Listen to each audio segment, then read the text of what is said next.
right, so we've heard for this last several months that there's no credit available, that jobs are not coming back.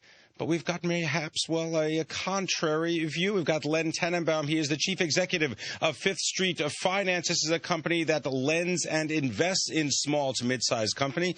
And, Len, thank you very much for coming into Bloomberg on such a miserable day in New York City with the weather. Thanks for having me again, Pim. So is the weather in the small and mid-sized markets, does it match the blizzard, the snow that we've had in New York today, or is it really not so bad? I was reading the article in the Wall Street Journal yesterday or today about the lending, and I talked to analysts over at RBC. I said, why are we seeing something so different? And I think the reason is when they talk about the lending from the banks being curtailed, it's really the credit cards, it's the mortgages, but lending to business development companies like us, lending to small companies to either buy them or help them grow is actually doing better. It's expanding. And we announced, yesterday a $150 million up to $150 million line with ING Bank, with a number of other syndicate partners we think will participate. We're getting calls from the banks. And this is like the second line that you've gotten in maybe, 6 to 8 months? We had first a line from Wells Fargo. That's right. Then the ING line.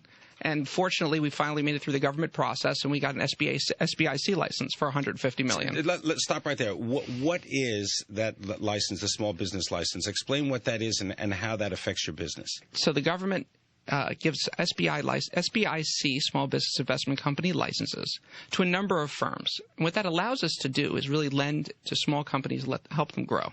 It's up to $150 million of leverage.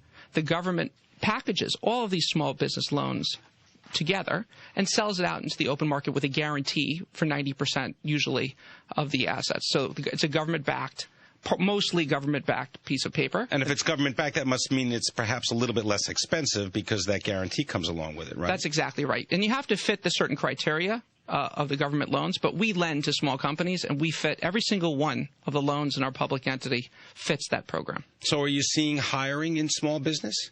We are. And two examples I brought for you today, because I know you like examples, is Huron Manufacturing, which is in Lexington, Michigan. It's an auto parts company, believe it or not. And we've expanded from 150 people a year ago to 250 people today. And it's doing well. I mean, this is a really small company. We're talking about a $28 million revenue, $4 million in earnings before interest, taxes, depreciation, amortization company. And we're really proud of those types of companies. But you moved from 150 to 250 people, so you almost doubled the size of the workforce. Absolutely.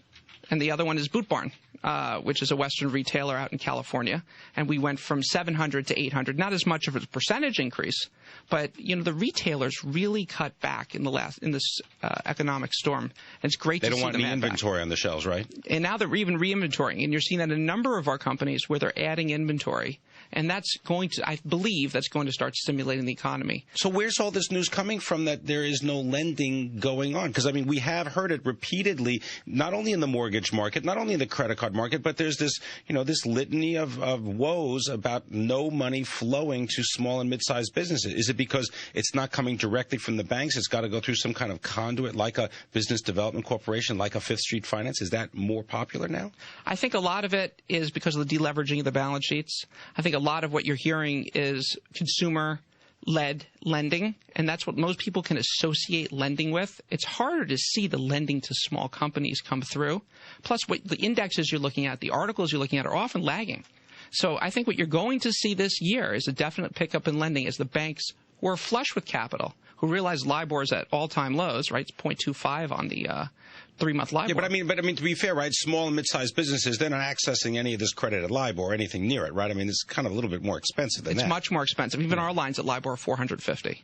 So, yes, there's no question about it. Lending is going to come, but lending is going to be more expensive, and it's going to be more expensive for a while. So only the good businesses will get capital, and also they'll be charged correctly for the capital. And what about the amount of time that it's taking for a loan to actually go through the system? Are you finding that the cycle is longer now? The cycle's longer. There's no question about it. There's more diligence. There's more meetings. Nobody is just throwing money at anything. It takes a long time, even to sign what we announced, this $150 million line. Believe me, this wasn't yesterday's business getting signed today. This took us months of very detailed